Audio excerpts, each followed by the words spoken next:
انشاءاللہ آج جو ہمارا موضوع ڈسکس ہونا ہے وہ تیسری چیز ہے غسل کے حوالے سے. غسل کے اعتبار سے بنیادی چیز سمجھ لیں کہ 5 چیزیں ایسی ہیں جن سے غسل فرض ہو جاتا ہے. نمبر 1، شہوت کے ساتھ منی کا خارج ہونا، کسی بھی وجہ سے ہو لیکن شہوت کے ساتھ. نمبر 2، میاں بیوی کا آپس میں تعلق قائم کرنا، ازدواجی تعلق، چاہے اس کے نتیجے میں منی ڈسچارج ہو یا نہ ہو غسل فرض ہو جائے گا. نمبر 3، معاذ اللہ اگر کسی شخص نے مشت زنی کی یا ہینڈ پریکٹس، اس کی وجہ سے اس کی منی خارج ہوئی تو اس پر بھی غسل فرض ہو جائے گا. نمبر 4، عورتوں کو جو حیض آتا ہے تو حیض کے پیریڈز کے دن گزارنے کے بعد بھی ان پر غسل کرنا فرض ہے. اور نمبر 5، نفاس کے بعد، یعنی عورتیں جب ان کی ڈلیوری ہو جاتی ہے اس کے بعد 40 دن تک جو خون نکلتا ہے تو اس کے بعد بھی غسل کرنا فرض ہے. یہ 5 وجوہات ہیں جن کی وجہ سے غسل کرنا فرض ہو جاتا ہے. اس کو میں ڈیٹیل کے ساتھ احادیث کی روشنی میں بھی انشاءاللہ تعالی بتاؤں گا. پہلے 3 ٹرمز جو ہیں وہ سمجھ لیجئے، 3 ٹرمنالوجیز. نمبر 1، منی غلبہ شہوت کی وجہ سے پوری انسان پر جو کیفیت طاری ہوتی ہے اس کی وجہ سے جو قطرات نکلتے ہیں انسان کی شرمگاہ سے، اس کو کہتے ہیں منی، اور اس کی شکل جو ہے وہ بلغم کی طرح ہوتی ہے. دوسری چیز مزی، یہ وہ قطرات ہیں جو شہوت کی وجہ سے تو نکلتے ہیں لیکن پوری اس کیفیت کے ساتھ نہیں، بلکہ انیشلی جب شہوت تھوڑی سی طاری ہو تو اس کی وجہ سے قطرات نکلتے ہیں. اس کی وجہ سے غسل فرض نہیں ہوتا، وضو فرض ہوتا ہے. اور اس کی شکل جو ہے وہ ٹرانسپیرنٹ پانی کی طرح ہوتی ہے، یہ بلغم کی طرح نہیں ہوتی. اور تیسری ٹرم جو ہے ودی. ودی یہ ہے کہ اگر کوئی شخص پیشاب کرتا ہے اور پیشاب کے دوران بعض اوقات شرمگاہ سے بالکل بلغم کی شکل کا، منی کی شکل کے قطرات نکلتے ہیں، اس کو کہتے ہیں ودی. اس سے بھی غسل فرض نہیں ہوتا، صرف وضو ہی ٹوٹتا ہے. تو بھائیو، اب یہ سارے مسائل میں اپنی طبیعت پہ بڑا جبر کر کے بیان کر رہا ہوں. اس کی وجہ یہ ہے کہ یہ چیزیں بیان کرنی بڑی ضروری ہیں. اب مستقبل کا دور ویڈیو کا دور ہے، کتابیں لوگ پڑھتے نہیں اور بات سمجھ نہیں آتی. پچھلی دفعہ میری وائف جب وہ میرا لیکچر سن رہی تھی مجھے کہتی آپ اتنی بے حیائی کی باتیں کر رہے ہیں، تو میں نے اس کو کہا کہ شرم میں کوئی شرم نہیں ہے. مسئلہ ہے کہ یہ چیزیں تو بیان کرنی ہے، اس کے بغیر چارہ نہیں ہے. اور اب جس طریقے سے میڈیا نے بے حیائی مچا دی ہے، میرا خیال ہے وہ تو اس سے کروڑوں گنا زیادہ ہے سو کارڈ. اور یہ تو بنیادی ضرورت ہے کہ اب یہ چیزیں اوپنلی لوگوں کو ڈسکس کی جائیں، خصوصاً جوان طبقے کے اندر. یہاں پہ جتنے لوگ موجود ہیں ان کو پتا ہو، گھر والوں کو بتائیں. تو یہ بڑی ضروری چیز ہے اس حوالے سے. تو صرف منی کے نکلنے سے غسل فرض ہوتا ہے، مزی اور ودی سے غسل فرض نہیں ہوتا، صرف وضو ٹوٹتا ہے.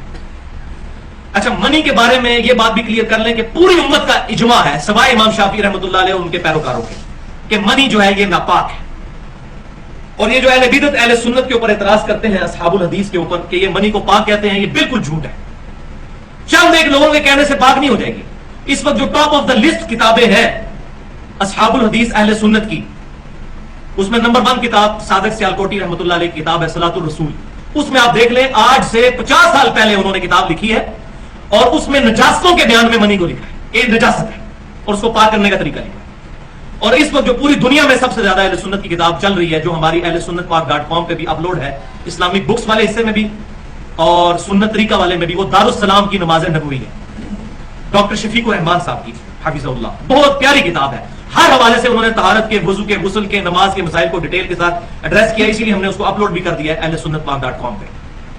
سنت طریقہ کے آئیکن کے اندر پہلے نمبر پر طہارت، وضو، غسل، تیمم وغیرہ کے احکام، اس میں وہی کتاب جو ہے ہم نے لنک کی ہوئی ہے، تقریباً 450-500 صفحات پر مشتمل.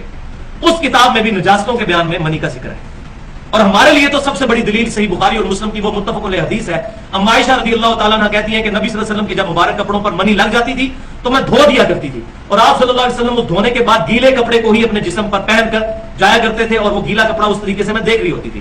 یعنی اس سے یہ بات پتہ چلی کہ خشک کرنا ضروری نہیں، اگر دھو کے ریموو کر لی تو اب گیلا کپڑا جو ہے وہ پاک ہی ہے. اور یہ بات عقلاً بھی سمجھ میں آتی ہے. اور دوسری حدیث صحیح مسلم میں ہے کہ اگر منی خشک ہو جاتی تو سیدہ عائشہ کہتی ہیں کہ نبی صلی اللہ علیہ وسلم ہمیں حکم فرمایا کرتے تھے کہ ہم منی کو کھرچ دیا کریں کپڑوں سے. یہ کھرچنا ہوتا ہی اس لیے تھا کہ منی ناپاک ہے، ادروائز وہ کپڑوں کے اس حصے پر لگی ہوتی تھی جو کرتے کے پیچھے چھپا ہوتا ہے. قیامت پہ اگر منی لگی ہے تو باقی تو کسی کو نظر نہیں آنی، تو کھرچنا کیوں ضروری ہے؟ وہ تو اسی طرح ہی ہے جیسے بلغم آپ کے کپڑوں پر لگے. اگر معاذ اللہ یہ پاک ہوتی تو کھرچی تھی کیوں تھی سیدہ عائشہ؟ اس لیے اس کو پاک کرنا مقصود تھا. ایستھیٹک کی ضرورت نہیں تھی، ایستھیٹک کی تو ضرورت نہیں، وہ تو ویسے ہی کرتے کے نیچے چھپی ہوئی ہے. تو یہ بعض لوگ جو ہے وہ غیر مقلدین، بعض جو ہے نا وہ دلائل دے رہے ہوتے ہیں، میں غیر مقلدین کا رد کر رہا ہوں. تو ہم نہ مقلد ہیں نہ غیر مقلد ہیں، ہم الحمدللہ اہل سنت ہیں، اصحاب الحدیث ہیں، کتاب و سنت کو سلف کے منہج پر ماننے والے الحمدللہ. اب آگے یہ صحیح احادیث کی روشنی میں غسل کی جو فرضیت ہے وہ کن چیزوں سے ہوتی ہے؟ پہلی حدیث صحیح بخاری اور مسلم کی متفق علیہ حدیث ہے کہ امام کائنات سید الاولین والآخرین شفیع المذنبین رحمۃ للعالمین سیدنا و مولانا امام اعظم محمد رسول اللہ صلی اللہ علیہ وسلم نے ارشاد فرمایا کہ جب بھی میاں بیوی آپس میں صحبت کریں تو ڈسچارج ہو یا نہ ہو، انزال ہو یا نہ ہو، دونوں پر غسل فرض ہو جائے گا۔ دوسری حدیث صحیح بخاری اور مسلم کی متفق علیہ حدیث ہے کہ ایک عورت نے نبی صلی اللہ علیہ وسلم سے، ایک صحابیہ نے مسئلہ پوچھا کہ جیسے مردوں کو احتلام ہو جاتا ہے، نائٹ فال ہو جاتا ہے، کیا عورتوں کو بھی ہو جاتا ہے؟ تو آپ صلی اللہ علیہ وسلم نے فرمایا ہاں۔ تو پھر انہوں نے پوچھا کہ اگر کوئی عورت بھی ایسا خواب دیکھے اور ایسا معاملہ ہو تو کیا کرے؟ تو آپ صلی اللہ علیہ وسلم نے فرمایا کہ اگر اپنے کپڑوں پر نشان دیکھے تو غسل کر لے، اور اگر کپڑوں پر نشان نہ دیکھے تو غسل کرنے کی ضرورت نہیں ہے۔ ظاہر ہے کہ پھر تو منی ڈسچارج نہیں ہوئی۔ تیسری حدیث بھی صحیح بخاری اور مسلم کی متفق علیہ حدیث ہے کہ سیدنا علی رضی اللہ تعالیٰ عنہ کہتے ہیں کہ مجھے کثرت سے مزی آیا کرتی تھی، اور اس کی ڈیفینیشن میں پہلے بتا چکا، مزی آیا کرتی تھی، اور نبی صلی اللہ علیہ وسلم میرے سسر، اور میں شرماتا تھا آپ سے پوچھتے ہوئے، تو میں نے سیدنا مقداد رضی اللہ تعالیٰ عنہ سے کہا کہ آپ میرے بہاف پہ نبی صلی اللہ علیہ وسلم سے یہ مسئلہ پوچھیں۔ تو نبی صلی اللہ علیہ وسلم سے جب پوچھا گیا تو آپ صلی اللہ علیہ وسلم نے فرمایا کہ علی کو کہو کہ مزی کے نتیجے میں غسل فرض نہیں ہوتا، اپنی شرمگاہ کو دھوئے اور وضو کر لیں، وضو ٹوٹ جائے گا۔ تو اس سے یہ بات پتہ چلی کہ مزی سے وضو ٹوٹ جاتا ہے، غسل نہیں ٹوٹتا۔